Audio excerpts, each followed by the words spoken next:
The show starts in 3, 2, 1, go. Good morning, CaneSport. It's December the 9th, 2024. I'm Gary Ferman, the publisher of CaneSport.com, joined once again this morning by our managing editor, Matt Shodell, as we discuss the news of the day, presented today by Game Time, your unquestioned headquarters for all your ticketing needs, no matter what the event might be. If you need a ticket, you got to go to Game Time or the Game Time app and use their phenomenal tools to find the best ticket that you possibly can at the best price for that event that you're looking to attend. And we'll talk a little bit more about Game Time later. But Matt, first, got to start today by talking about the end of the season for Miami, the bowl berth that came in on Sunday to the Pop-Tarts Bowl in Orlando, the opponent, Iowa State.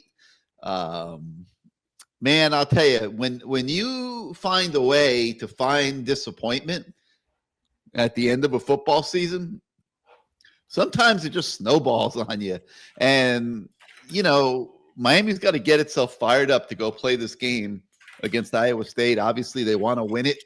They want to finish with 11 wins on the season, which would be a really good accomplishment for the program, even though the hopes were ramped up by the presence of Cam Ward, by the impression that Miami was headed to the ACC championship game, headed to the college football playoff.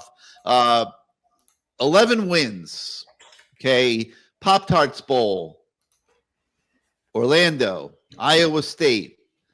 Matt, is this an accomplishment worth putting up in the rafters? Or would this just be a Band-Aid on the wound of what many people now consider a disappointing season? I mean, we're playing a team that began playing football the year you were born, Gary, in 1895, okay? Do you know who was president in 1895? I don't. It was 100,000 years ago. I think dinosaurs were roaming the earth.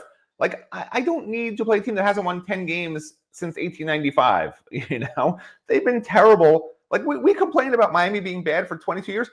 They've been bad for 130 years. 130 years. They haven't won 10 games.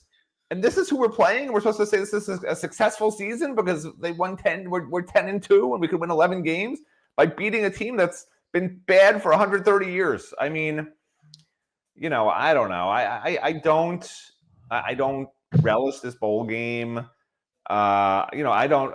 Unlike Miami, some Miami fans, I don't think Miami belonged in the playoffs. I don't think they deserved it. I think if you lose your 2 of your last 3 games to, you know, not great teams, you know, Syracuse would not have been in the top 25, for instance, if Miami beat them, right? So, 2 not great teams out of the final 3 games, you don't deserve to be in the playoffs. Like, I don't care. That's just how I view it. Period. And to me now, the goal should be preparing for 2025. You know, I know Damian Martinez is going to play in the bowl game, which is great. Maybe he'll be back. I think he will be back. Cam Ward might even play. Maybe some of the other seniors. I think Simeon Barrow said he wants to play. You know, to me, they can play. But, like, I don't want Cam Ward to play the whole game. Like, I want to see the young guys. I want the young guys to Emory Williams. Right. I want Emory to get the QB1 reps in practice leading up to the game. It's so important right now. This season's over. You know, remember last year when, 2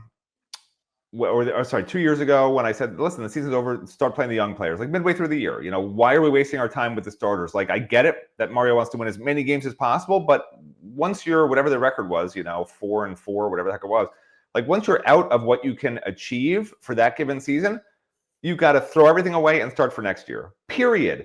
So to me, anybody who is not playing on this team next year, I don't need them to be practicing unless they're with the second team trying to get the first teamers who are young guys better. I don't need them playing in the game unless it's to give rest to the young players who should be starting and playing the majority of the reps. Like, I'm all about 2025. And yeah, maybe they're going to lose to a program because of it that hasn't won anything in 195 years. But I don't mind losing a bowl game if it means being in the playoffs next year. Like, I want to be ready. I want coaches to know exactly what their deficiencies are and the players they think are great, because guess what? This coaching staff for 3 years now, they've had 3 years at Miami, right? Unless my math is wrong. And this is all Mario Cristobal's recruits, except for 3 or 4 guys that are on the current team, and it all will be his guys next year, okay? Like, where's the late season development? Where is his first class? Half the first class is gone. Either no good or they left the program already. Like, that has to stop at some point. They think guys are good when they take them. They think guys are good that are on the roster that don't play. And they need to find out if they're actually not good. There's a culture at Miami that's not Mario Cristobal's culture, which I see myself. This is the Matt Shodell culture. I constantly have seen this for 20 plus years now, of coaches being fooled into thinking they have great players that aren't great. People like Jaden Harris. I'm not going to single out everybody, but everyone knows Jaden Harris. Marquise Williams didn't pan out the way they thought he would. Mish Powell, I thought he'd be their answer at nickel. He wasn't. They tried him at safety. He's a little bit slow at safety, but whatever. Like, everyone that they thought they knew what they had, not everyone, but a lot of the players they thought they knew that what they had, they did not actually have that, right? They take Jadaeus Richard from Vanderbilt. He's not what they thought he'd be. Deani Hill was supposed to be the answer from Marshall. He wasn't the answer. Like, you just go down the list on defense, and on offense, it's not as noticeable because Cam Ward made everything so much better. And obviously Xavier Restrepo is exceptional. Jacoby George is a little bit of a head case, but good enough. Elijah, they have really good talent, right? They have really good talent across the board on offense, which masks a lot of the, we didn't evaluate this guy right, or we got this wrong. But a lot of those guys on offense came in as transfers, that made this thing go. The center, Sam Brown started at wide receiver, Damian Martinez at running back, 3 of the main guys that started all year on offense, those are transfers. So at some point, these coaches need to see the young guys who haven't played, the guys who were behind all the players on offense, the receivers, for instance, right? Do we really need to see Xavier Restrepo, Jacoby George, and Sam Brown play in the bowl game? We know what they can do. I want to see guys get reps like Nye Carr, Chance Robinson, JoJo Trader. Like, I don't need to see the guys that I already know what they can do. I need to prepare for next year. I need these coaches to see, hey, are these guys who we thought they were? Is Nye Carr who we think he can be? Or is he going to freak out in a game and drop everything and run the wrong route? And or do I need to go in the portal right now and find myself another receiver? Correct. This is your chance. Because Jacoby George, for instance, right? They thought they'd fixed him. I said before the season, this guy's going to cost them a game at some point.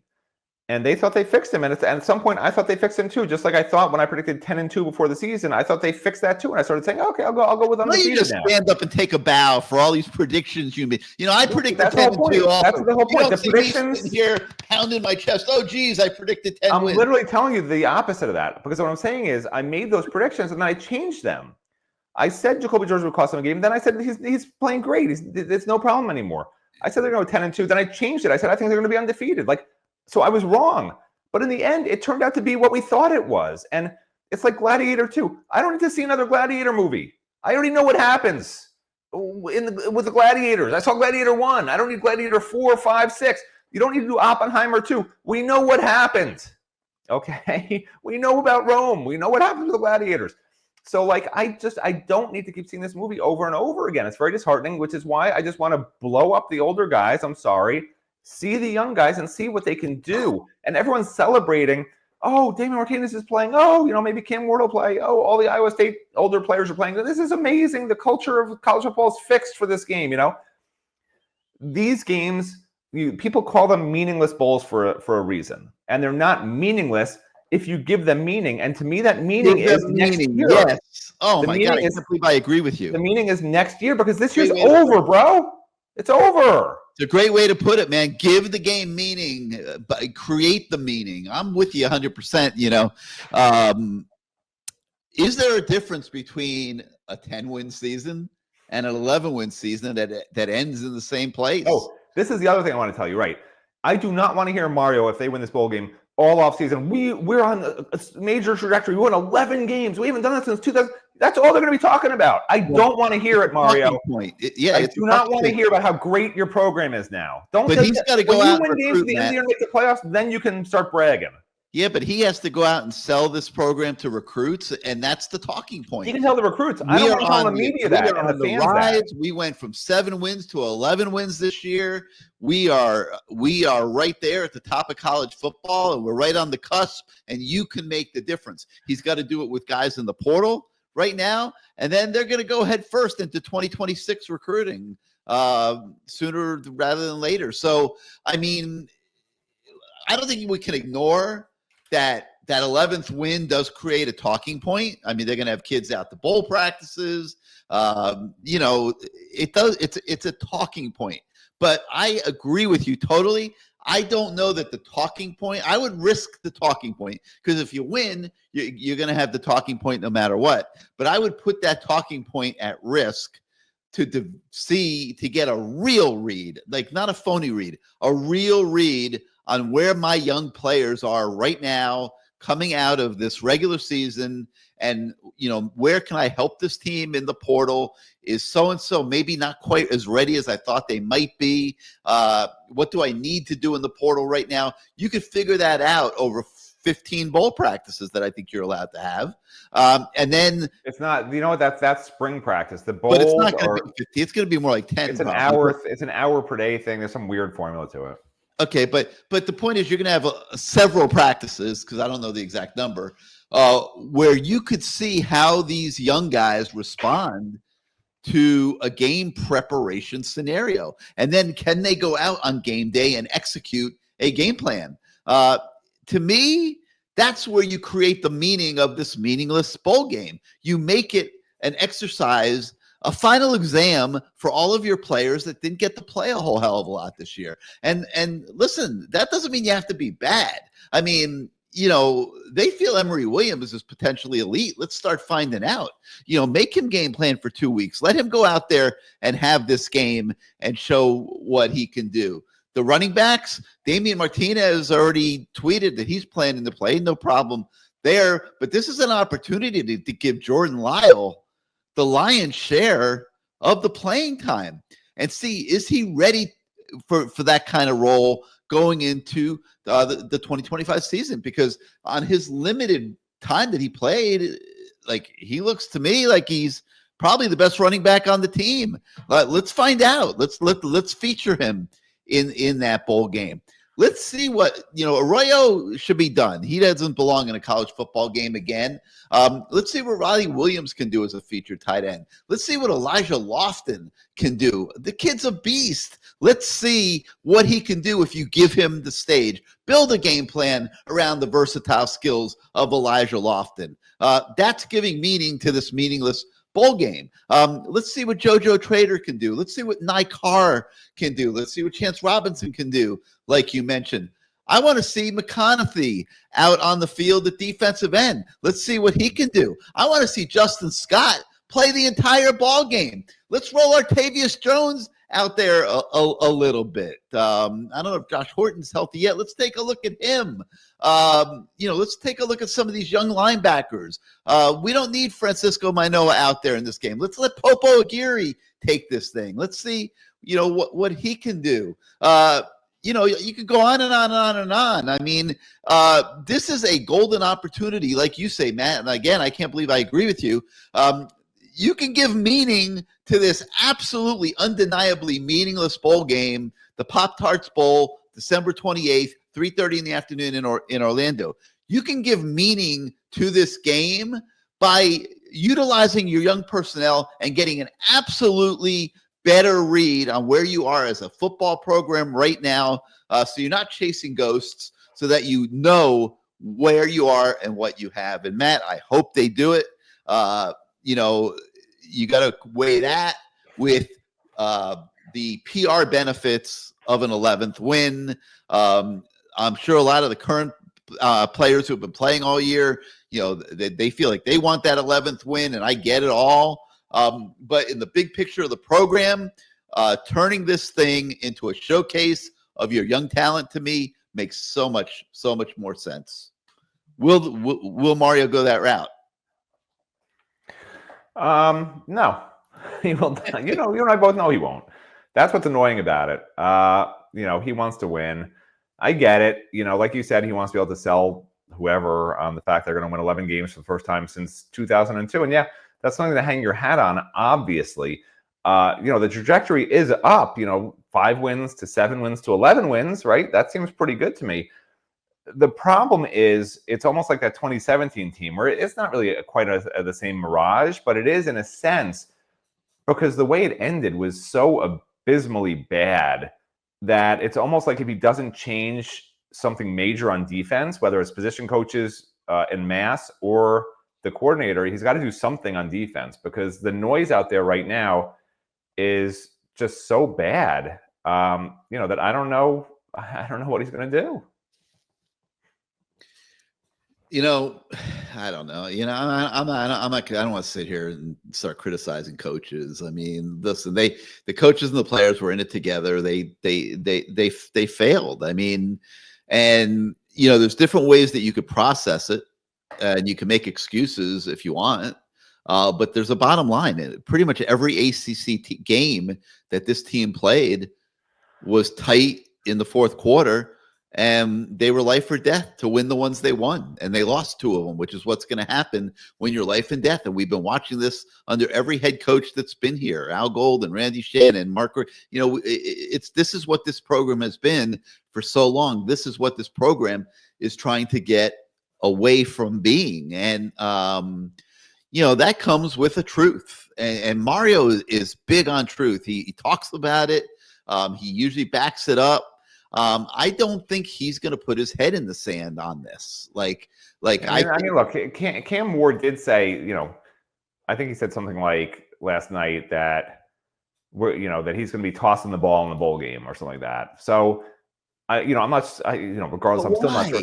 Why do that? I'm still not sure someone's going to talk him out of it. But the whole point is, that's my whole point. Like, why would he play? And is it even in Miami's future best interest? Like, that's what I don't get it. I don't get it. And just because somebody posts or says on some whatever he went on that thing with Dion or whatever, that just because they say, oh, I'm going to toss the ball in the bowl game, it doesn't mean he's definitely going to do that. Remember, he's the guy who said he was going to the NFL and then didn't. So so like, let's take a breath. If he plays, how do you say no to that? I mean, obviously, I talked to his dad yesterday, and I told his dad, I said, thank you for having Cam Ward. He made it so exciting to watch this team when it really hadn't been that exciting for a long time.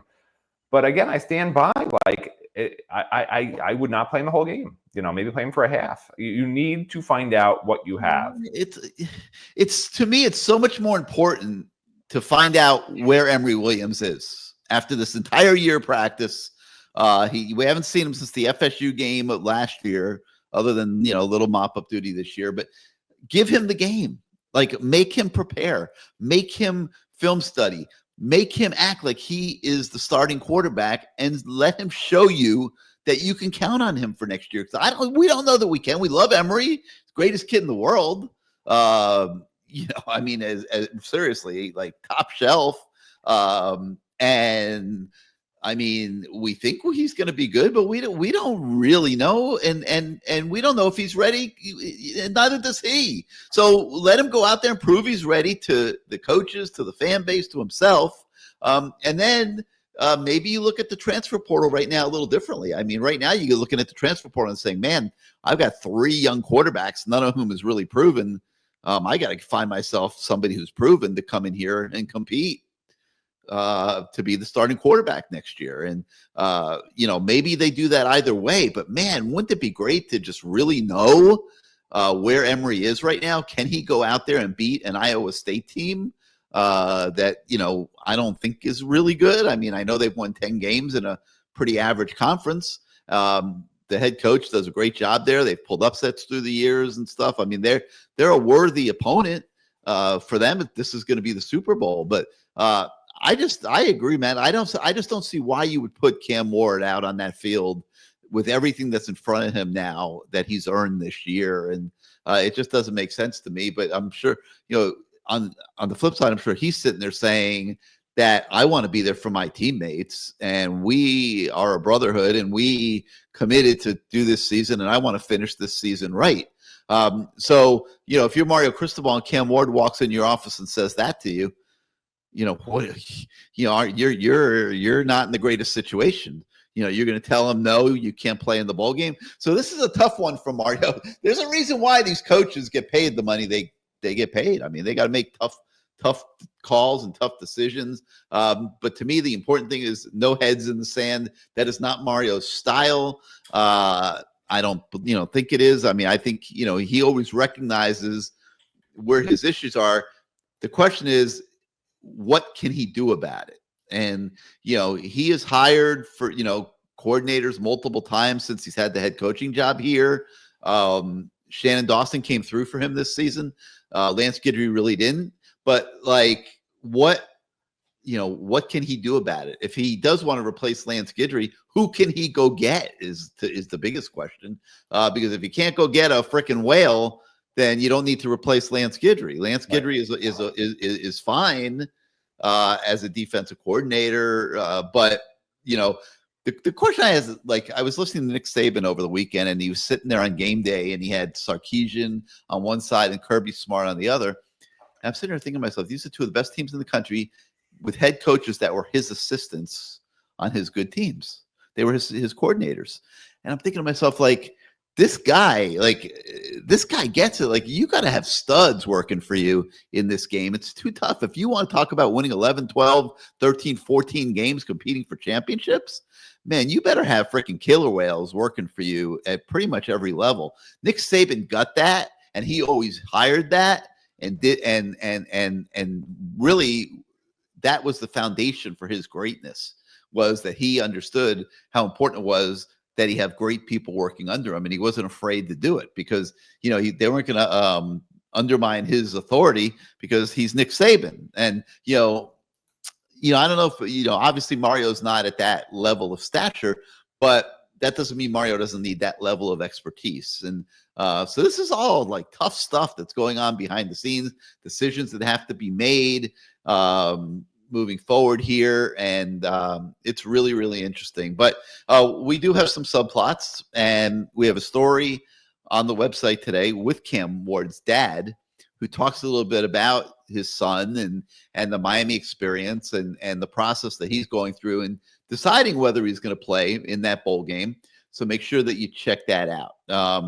Also, really big deal. The transfer portal opens today, and we take a look at what Miami might be looking at in that portal and kind of try to project how many guys at each position they might be looking for. So make sure you check that out.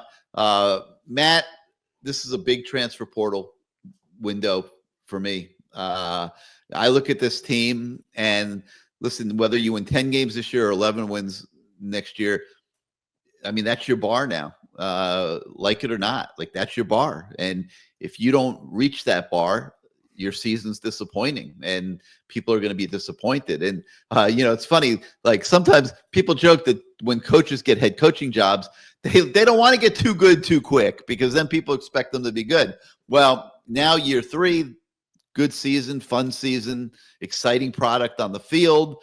Miami has set a standard that it now has to live up to. But now when I look at the roster coming back, Matt, I don't know that they can live up to that standard if they don't slay this transfer portal. I mean, I look at this deal and I'm thinking they got to come out with at least 6 to 10 starters from this portal. They can't just take roster fillers. These have got to be starting level players that they go out and find. They will be in the portal. Question is, can Miami recruit them and get them to come to Coral Gables? Does it have the NIL budget in place? They've been fundraising the last few days like maniacs trying to build that budget up. They know they got to go out and hit this thing. And, so Matt, just, in general, your thoughts as Miami goes into this portal. I love that you said they can't be roster fillers. You were championing that for a while in the portal. Yeah, but we're beyond that now. We got the roster. Really? We're always beyond that. You just didn't realize it. No, anyway, we have that now. We got guys.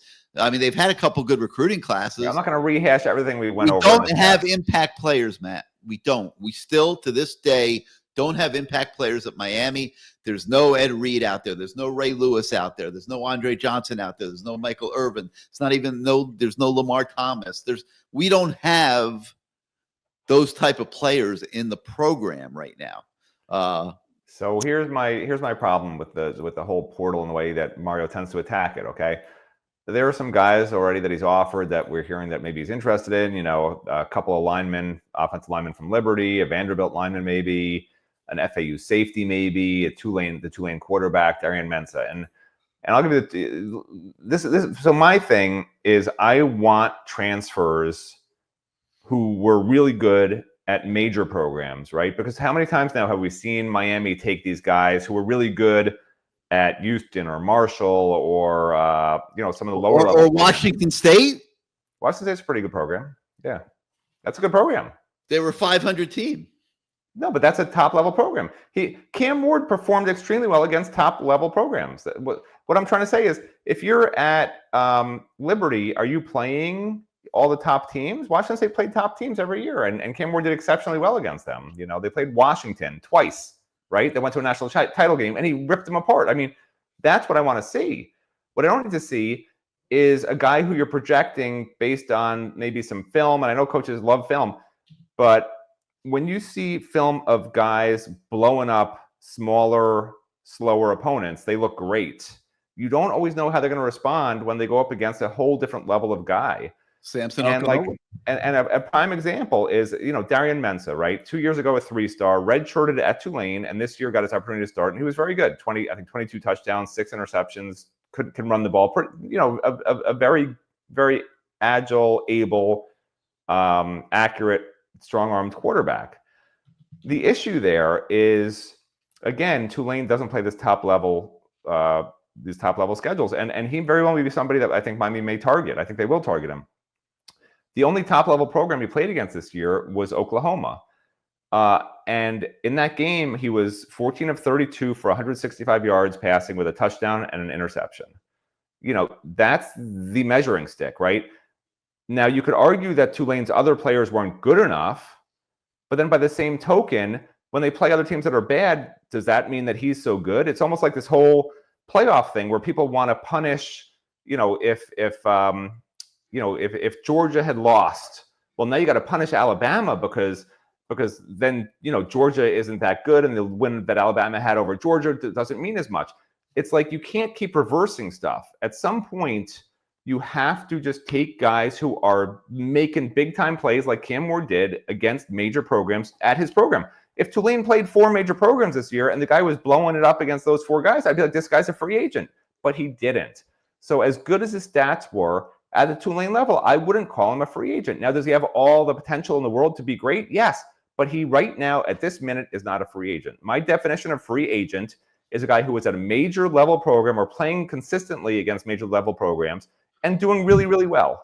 That's a free agent. And it just seems like Mario's constantly targeting guys in the portal that are not that. Guys that he thinks he's discovered on film, or he can sort of underpay a little bit and get in the program and they can compete to start. Like, I don't need guys coming in to compete to start. I don't need a guy who's going to compete with Emory Williams. If you can't find somebody a lot better than Emory Williams, save the freaking money. Put in your piggy bank for the following year. Like, I don't need to keep throwing money away again for the Marley Cooks of the world that just come in for a year and they're gone in the wind, and they played their 70 to 150 reps and were average. Like, I am done with that. That's not how you win championships. And I don't know why Mario keeps doing stuff like that. He needs to target only free agents, develop the talent on the roster, and that's it. Stop throwing money at guys that are nobodies. Yeah, I mean, you have a legitimate point. Like, if Marley Cook and CJ Clark were not on the roster this year, let's think what would have had to happen. You would have had to play the freshman. Well, see, this is your thing. Your thing always is, well, they need somebody. So who let's think about it for a minute. You're missing the point. You're missing the point that he could have gotten a better portal player. They just settle. Wait a minute. All right, but assume that that's the best they could have gotten.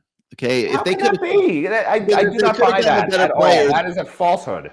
I don't think they didn't recruit somebody who's better because they got Marley Cook. You should run for president. You tell as much truth as I don't believe that. Now, but let's say they don't take that mid-level guy like a Marley Cook, a CJ Clark, who were depth. Yeah. They were depth fillers. Waste of time. So they would have been playing Justin Scott a lot more this year. Maybe that would have been okay. Maybe not. obviously. How much worse can the defense have been? I mean, what are you trying to argue? I don't understand. Well, I'm thinking Artavius Jones would have had to play some reps. How about you get a real free agent, Gary? How about that? They Yeah, have but so much money. what if you try and they don't want to come here? The NIL is amazing. They have unlimited money. Why are you getting guys like this? Either their NIL situation is bad, in which case I'll give them a pass. If your NIL situation is that bad that you have to take just guys you can't pay, fine, say it, do it. But that's not what we're hearing. What we're hearing is they can afford whoever they want. They just don't want to overpay, and they're not getting the difference makers. So, that's why I'm flummoxed. You can look it up. No, I'm with you. I mean, obviously, you want to get the best players you can get. I don't believe that there's that great player there that they're passing on.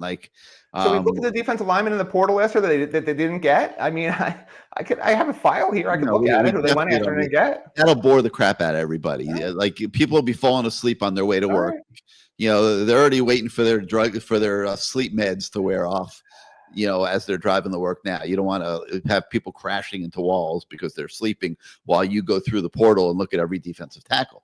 But obviously your goal is to get impact guys. But I agree with you. They should at this stage of the time hopefully be past the roster filling level in the transfer portal, and hopefully they will be going for whales, like guys that can really, really, really.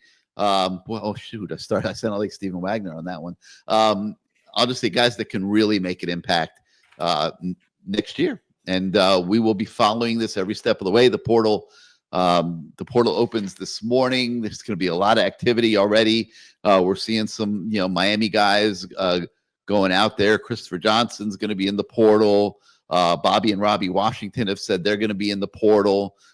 So there will be a lot of listen, if Miami's going to go sign guys in the portal, they got to get rid of guys because going in, they're only one scholarship under the 85 limit.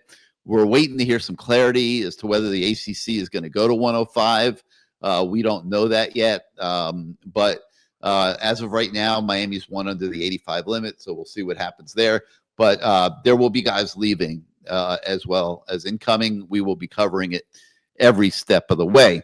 All right, before we talk about the other things that are on the website today, I want to take a moment and talk about Game Time. And you can find Game Time at gametime.co, not .com, and through the Game Time app that you can download from your app store. And I can't say enough about the ticket buying experience with Game Time, and it's holiday season. A lot of extra events out there in your communities, holiday events.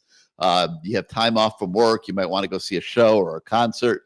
Of course, you got the bowl game in Orlando coming up. You might want to get tickets for. Buy them through the university. I'm sure they got quite a few of them. They got the big allotment they got to get rid of. So they would probably like for me to say buy them to the university. But right now, it's my obligation to tell you to buy them from Game Time. Because you can, they have just a great feature called the Game Time Picks feature, where you can go on and you can see the absolutely best seats at the best price. And they have super deals. They have curated deals that make it easier to find those best prices on the greatest of seats. Let's say you want to go to an event, but you're not going to make it for the start. You can go to Game Time after the event starts, and they will still have tickets for you. They call them last minute deals, and they'll sell them all the way up to an hour after the game begins. So maybe it's the second half of an NBA game. Maybe it's the second and third quarter of an NHL game. Game Time can help hook you up with seats at the right price to go into those events late. They have a lowest price guarantee, or they'll credit you 110% of the difference. And the feature that I personally really like is they have this toggle switch for all-in pricing. You click on it, move it up to the right, and then when you see prices for tickets, they're the real prices. They're the ticket price plus the fees, all wrapped up into one ticket price. You know exactly what you are paying. So what you're seeing here is that Game Time makes the ticket buying experience phenomenal in every single way. So take the guesswork out of buying those tickets. You download the Game Time app, or you go to gametime.co. You create an account, and when you check out to make your ticket purchase, you use the code ON3, and they will give you $20 off your first purchase and save you money while you're checking them out. You can buy your tickets in seconds with a couple taps. So download the Game Time app today. Go to gametime.co. Get your tickets at the best prices, guaranteed. What time is it? If you need a ticket to an event, it's Game Time. And make sure that you check them out. All right, let's take a look at a few of the other stories that we have on the website today. Man, Miami basketball, woof, they just keep struggling. They dropped their 6th straight game to Clemson this weekend. We've got a story on that if you haven't checked that out. I have on the message boards, we have a question and answer thread that's ongoing. I call it the Championship Weekend Questions and Answers, where we take questions from the fans and provide answers. So we've got that going on. Azubi Charles goes inside the lines with Miami linebacker signee Ezekiel Marcelin. Make sure you check that one out. We got a story on the Miami Central, the University of Miami pipeline that has only gotten stronger in this last recruiting class with 2 signees that came to the U. What else? We break down the top in-state targets for 2026. You can check that out, and also the top out-of-state targets for 2026. So we're getting you ready to follow the 2026 recruiting effort, which is beginning in earnest right now. So really just a whole ton of stuff for you to look at today at CaneSport.com. We'll be diving into the transfer portal, taking a look at some of the top prospects that go in the portal that we think are free agents. That Matt Shodell is pounding the table saying, free agent, Mario, calling Mario. This is the type of kid you might want to go after. We'll be trying to identify some of those guys and bringing you coverage on that. But that's going to do it for today for Good Morning CaneSport. Thank you so much for starting out your day with us. So much to think about, so much intrigue still, even with Miami out of the college football playoff. What decisions is Mario going to make? How are they going to approach this bowl game? We don't know any of that right now, so we'll be all over covering that here as we go forward. So for Matt Shodell, I'm Gary Ferman. Thank you for joining us, everybody, and we will see you next time.